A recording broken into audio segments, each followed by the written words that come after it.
মহান বিজয় দিবস উপলক্ষে রাজধানীর ইঞ্জিনিয়ার্স ইনস্টিটিউশনে আলোচনা সভার আয়োজন করে বিএনপি।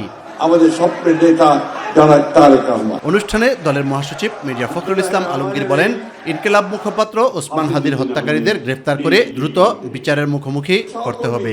আমাদের ছাত্র, আমাদের সন্তান হাদির উপরে আক্রমণ হয়েছে, চিহ্নিত করা হয়েছে, দেখা গেছে যে সে হচ্ছে আওয়ামী লীগের একজন খুনি, আওয়ামী লীগের একজন সন্ত্রাস।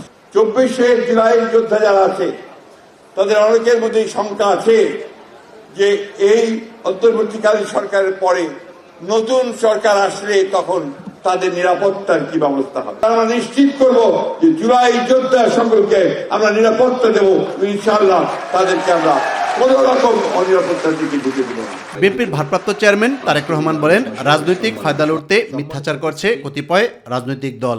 পতিত পলাতক একটি চক্র শুধুমাত্র নিজেদের হীন দলীয় স্বার্থে বাংলাদেশের স্বাধীনতা এবং মুক্তিযুদ্ধের ইতিহাসের বিকৃতি ঘটিয়েছিল।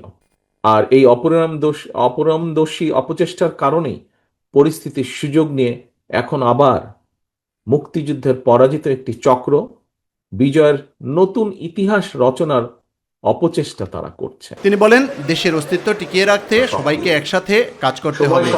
মানুষের জয় পরাজয়, জীবন মৃত্যু সবকিছু আল্লাহর হাতে নির্ধারিত। সুতরাং আল্লাহর উপরে ভরসা রেখে আমরা সকলে যদি ঐক্যবদ্ধভাবে জনগণের অধিকার প্রতিষ্ঠার মিছিল এগিয়ে নিয়ে যেতে থাকি, ইনশাআল্লাহ ষড়যন্ত্রকারীরা অবশ্যই পিছু হটতে বাধ্য হবে। গণতন্ত্র প্রতিষ্ঠায় বিএনপিকে সমর্থন দেওয়ারও আহ্বান জানান দলের ভারপ্রাপ্ত চেয়ারম্যান তারেক রহমান। সর্বোপরি এবারের নির্বাচনের সঙ্গে জড়িত আছে বাংলাদেশের স্বার্থ এবং সার্বভৌমত্বকে সুসংহত রাখার প্রশ্ন।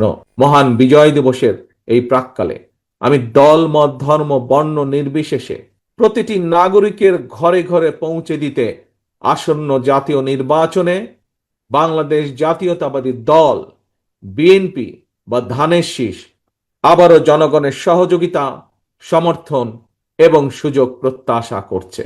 ইউসুফ আলী, মাই টিভি, ঢাকা।